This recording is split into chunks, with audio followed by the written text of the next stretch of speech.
Yang berikut nomor 7 masih variasi soal pelayangan, tapi nanti dimodifikasi dengan fenomena efek Doppler. Kita lihat soalnya. Sebuah sumber bunyi frekuensinya 1 kilo mendekati seorang pengamat yang juga punya frekuensi yang sama. Ada dua sumber. Yang pertama diam di dekat pengamat 1 kilo, yang kedua frekuensinya 1 kilo tapi bergerak mendekati pengamat. Nah, ketika sumber kedua ini bergerak mendekati, si pengamat mendengarkan peristiwa pelayangan sebesar 5 Hz. Yang ditanya, jika cepat lambat bunyinya 340, berapakah kecepatan sumber saat mendekati? Oke, coba kita bayangkan.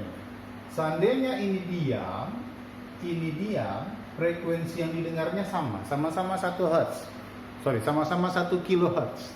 Berarti tidak ada peristiwa pelayanan. Nah, sekarang coba bayangkan.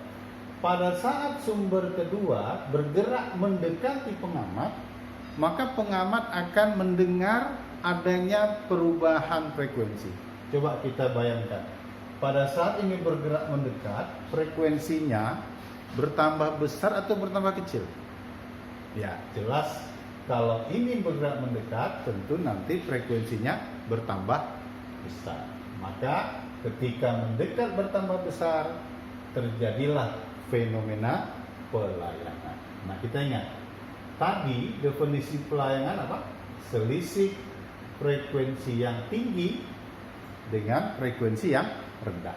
Baik, masukkanlah harganya. Pelayangannya 5, sama dengan frekuensi yang tinggi yang mana? Tentu frekuensi dari sumber kedua yang bergerak mendekat. Katakanlah FP2 dikurang frekuensi yang diam pertama 1 kHz rubah ke Hertz 1000 ya. 1 kilo sama dengan 1000. Baik, ini pindah ke kiri. Ya. Sehingga kalau kita pindahkan ke kiri, kita peroleh frekuensi yang didengar pengamat dari sumber yang bergerak mendekat, nilainya berapa? 1005. Oke, itulah fenomena pelayangan yang pertama. Nah, sekarang baru kita fokus ke benda atau sumber kedua. Karena sumber kedua mengalami fenomena efek Doppler, ingat rumusnya kemarin. Frekuensi pendengar, efek Doppler apa? Kecepatan bunyi ditambah kurang kecepatan pendengar dibagi dengan kecepatan bunyi tambah kurang kecepatan sumber dikali dengan F sumber. Ingat bagaimana menentukan positif negatif? Ingatlah fisika seksi. Searah positif berlawanan negatif. Nah, kasus soal ini sumber mendekati pendengar. Berarti arahnya gimana? Berlawanan. Maka VS-nya bertanda negatif. Coba kita masukkan ya. Frekuensi yang didengar dari sumber kedua, maka FS-nya pun nanti FS sumber kedua. Baik, masukkan nilainya. Tadi karena terjadi peristiwa pelayanan, frekuensinya jadi bertambah 1005 ya.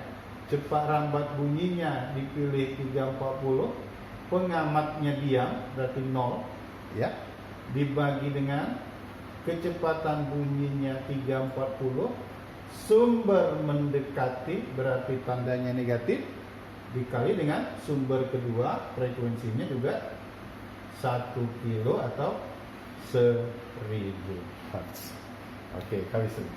Nah, selanjutnya tinggal urusan matematika ya. Mari kita lihat. Coba ini dibagi 1000. 1005 dibagi 1000 nilainya adalah 1,005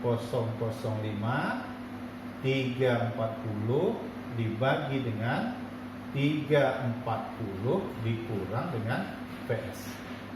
Next, tukar tempatnya. Ini tendang ke atas, kemudian ini sepak ke bawah, ya, sehingga penulisannya bisa kita ubah sebagai berikut: 340 kurang PS sama dengan berapa? 340 dibagi dengan 1,005 ya. Nah, nanti terpaksa kita pakai bantuan kalkulator ya. 340 kurang PS. Ini kalau dihitung-hitung ya. Bapak sudah hitung tadi ya. Ini lebih kurang 338,31 ya, sehingga kalau kita mau hitung PS, nilai PS berapa? 340 dikurang dengan 338,31 ya.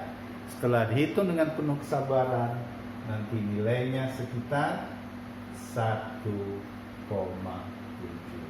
ya. Jadi optionnya apa? Optionnya dalam hal ini adalah pilihannya A.